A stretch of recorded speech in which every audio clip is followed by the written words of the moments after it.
Right, so I'm with Holly Tuke, known for her Life of a Blind Girl blog.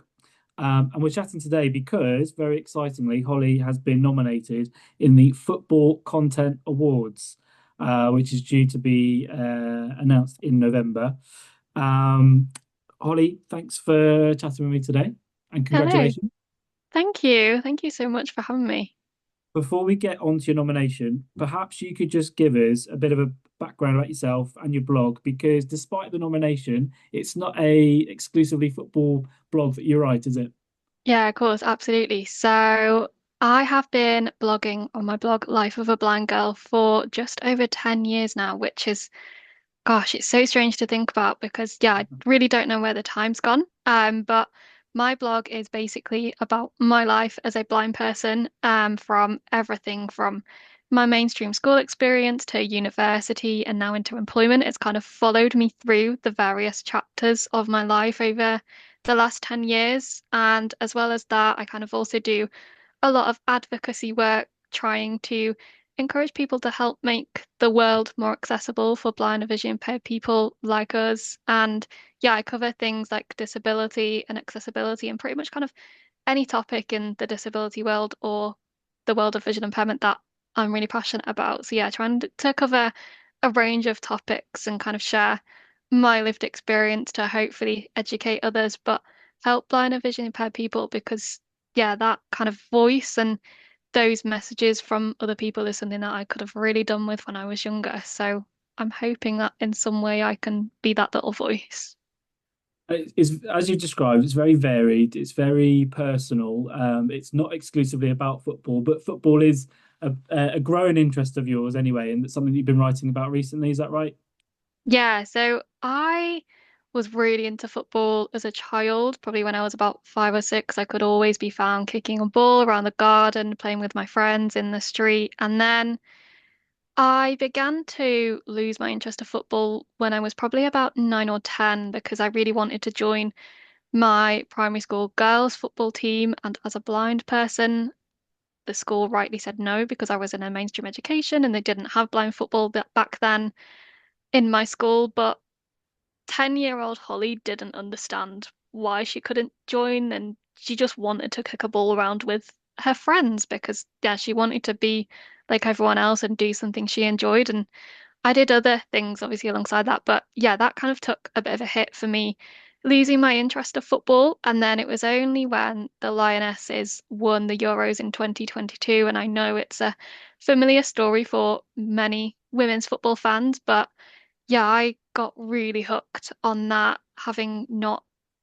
having football as part of my life for many years. And that, I guess, was the making of where my football kind of content creation and accessibility advocacy in football began because I found my love of football again. And then, yeah, it's pretty much been a staple fixture in my life for the last 3 or so years. And you say it's a familiar story with the Lionesses, but it's an important one, isn't it? Because without those moments that happen, it doesn't really spark the interest that you've had in so many other girls, no matter what other disability or background, that to get them into football. That it's an important event that happened in English football, and obviously then repeating it again this year is just incredible, and probably go on to do even more amazing things for girls and women's football. So it's really good that that's worked out well for you and the content that you've then since created and got this nomination for. So should we get to the nomination and chat a bit about that? Yeah, of So course. the Football Content Awards themselves, so they are the awards ceremony celebrating the best in online football media. So as anyone can imagine, that's a pretty fiercely competitive sort of variety of content and media. And the other nominees across the other categories include some really big names. So you've got the Rest is Football podcast, Welcome to Wrexham documentary, loads of esport creators, women's football content creators, fancy football content creators, and so on. So many different types of football content, and you have been nominated for one of these awards. You've been nominated for the Equality, Diversity, and Inclusion Award, which is really impressive. How did you find out about it? So I was kind of just going about my everyday work day, and then I finished work, somehow just happened to log onto my emails, and I saw that I had an email from the Football Content Awards, and I'd heard of them in the past and voted for friends in the past and nominated friend. But yeah, I never could have imagined that it would be me. And then I got this email and it said, kind of out of so many thousands of nominations, you've made it to the shortlist and you're a finalist. And I kind of was like, wait, what? Is this really me? Is this meant for me? So yeah, it was just kind of a bit of a rainy day one day, and I was like, wow, this is a little bit surreal. Have you found out who nominated you yet? Not yet. Not yet. Okay. Well, No. hopefully they make themselves known too. Um, so can you talk us a little bit through the content that you have put together that has got you nominated? Because it's not just about the content you put together. Some of the clubs involved in your writing have actually sort of taken action through some of your work. So could you tell us a little bit about what it is you've put together?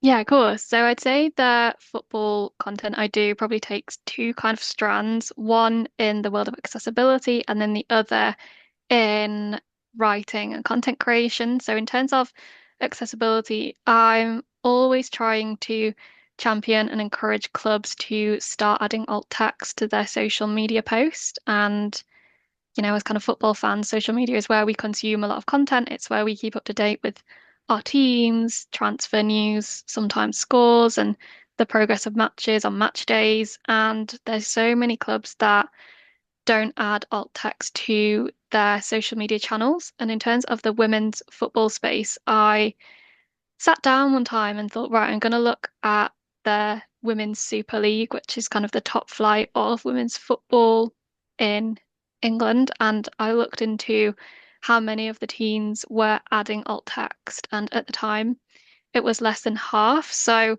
kind of from then, I encouraged teams just kind of like tweeting them and messaging them and commenting and trying to kind of build that rapport and say, look, as a blind fan, please don't exclude blind and vision impaired people, or please consider your blind fans and start adding alt text. And yeah, somehow a couple noticed. And yeah, I spoke to various accessibility teams, which were really nice conversations, and they wanted to learn and they wanted to do more. So yeah, and then they started adding alt text, which was, I guess, something I kind of never expected. It was more kind of because I work in social media in my day job. It's been a passion of mine, and social media accessibility is something that I'm really passionate about. So I kind of just drew the two together and thought, you know what, I'll give this a shot. And if they listen, they listen. If they don't, then I guess I'm kind of speaking into the void, but you never know until you try type thing. And it's probably what a lot of my social media content is consumed by now, just add skin clubs to adult text to the social channels. Well, you say a couple of clubs took notice. One of those clubs is one of the biggest clubs in the world in Manchester United. Yeah, so I noticed that they were adding alt text on their men's account, but their women's team were adding alt text, and I was like, they both need to be equal. So yeah, I really kind of pushed hard and kept taking any opportunity for any kind of reactive posts that were doing really well on socials, just saying, hey team, please add alt text. And yeah, I reached out to a couple of teams within Manchester United and said, look, please can you do this? Because as a blind person, I want to know what's happening. And thankfully they listened and it's pretty consistent now. I mean, there's times when clubs do forget, but yeah, with that one, it's Manchester United are pretty consistent now. That's really impressive. So have you, it's I don't know, plans to sort of go into these clubs and sort of speak to their sort of social media teams and sort of get them thinking around how to make their work more accessible, or is it just continuing that sort of online conversation with them? I would love to go in and definitely help them make their social content accessible and share what it's like for me to access as a blind person and thousands and of blind and visually impaired people up and down the country and millions worldwide, because I think often it's a case of not knowing. And when we don't know, we can't learn, right? But then when we do know, it's a learning opportunity. So yeah, I would love to do that and hopefully maybe it'll happen for one day. But for now, I guess I'll just keep speaking into kind of those channels and hope for the best. And as well as producing your content around football, you've been going along to a few matches as well. Yeah, which I'm really lucky that I've got to kind of go to a few exciting matches, although I definitely don't attend as often as I'd like to because, yeah, a lot of the women's games aren't up north here. But yeah, I've been to some really exciting ones. So I've seen Manchester United and Chelsea.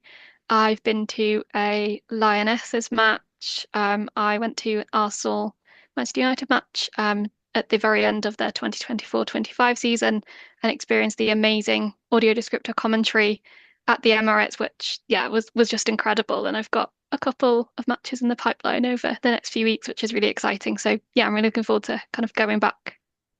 Your experience with accessibility at these matches has it been fairly good or mixed, or what's a match day like for you? It's been a real mix, but mostly thankfully positive. The first match I went to was just standard audio, kind of radio commentary, and I thought, oh, this is amazing, this is incredible. But then when I experienced audio commentary, I was just like, no, this is out of this world. This is what it should be. So yeah, it's been a real mix, but then kind of when I keep building on those experiences, I keep noticing how things can be improved at previous matches that I've been to. But thankfully, yeah, it's been mostly positive, which is nice, and because I know there's lots of gaps in the accessibility football space. So yeah, I'm really grateful that it has been positive. And in terms of sort of future football content you might be thinking about, have you got anything in the pipeline or things that you're thinking about, ideas and things that you'd like to create or planning to create? I have a few ideas. So I do writing for a few outlets. So very kind of strangely and very much something I didn't have planned. Writing about my own matchday experiences on my blog actually led to me writing for a few women's football outlets, which I try to do as much as I can. So I'd really like to raise awareness more of audio descriptive commentary, and I'd also like to do a little bit more around the Para Lionesses team and particularly the blind football team because yeah, I think they don't really get mentioned and they are incredible teams. So I think they definitely deserve a lot more praise and a lot more recognition than what they get. So yeah, those are kind of a couple of ideas that I'm really keen to explore. As you mentioned, them actually the England women's blind team are currently out in India for their Nations Cup tournament. The England men's blind team have just won that tournament. They're the men's version. The women are out in India competing in the female version. So best of luck to them. And like you say, who knows? Hopefully, it'll bring a bit more profile to their team and to blind football in general. Yeah, definitely. I'm really looking forward to watching the women and yeah, huge congratulations to the men, like you said. Fingers crossed they can follow in the Lionesses' footsteps because all tournaments are incredible and yeah, no matter what, it's an amazing achievement. So yeah, I'm really looking forward to seeing what they get up to in their progress. Now, going back to your nomination, and the awards evening is in November, so not long to go. And the voting actually closes on the 12th of October. So, anyone watching this, go onto the Football Content Award website, make sure you make your vote for Holly. We'll share all the links and everything so that you can do that. Do you know anything about your fellow nominees in this category? Yeah, I have seen a couple of nominees on socials and yeah, I'm aware of a few of them. And to be honest, yeah, they're people I really look up to. So there's people like Chloe Watts, who is a huge ambassador for the organization Her Game Too, and there's Emma Smith, who is a brilliant BBC Sports journalist. And yeah, just two of many nominees in that category who I'm up against. But yeah, I feel really honored to be in that list among so many incredible disability and inclusivity advocates who yeah, are really kind of, I guess, smashing barriers in the diversity space in football. So yeah, it's a real honor. For this category in particular, you're absolutely right. The content that everyone in that category is producing is incredible. So no doubt a worthy winner, whoever wins. But all the votes we hope will go to you, Holly. Oh, Anyone thank you watching so this, much. hopefully they get their votes in for you. Any plans to attend the night itself? Yeah, I'm hoping to. It's actually just over a week before I'm attending a Lionesses match at Wembley, so I feel like the two combined would be amazing. So yeah, I'm really hoping that I can attend because I've heard good things and I'd really like to go to kind of experience it. So yeah, fingers crossed. Well, it'd be great to catch up with you after the award ceremony, no matter what the result is. Hopefully, it's a win for yourself, but no matter what happens, it'd be great to catch up with you and just sort of talk through your experience of it and see how the evening went and everything else that goes with the Football Content Awards. Thank you. Yeah, I'd absolutely love to.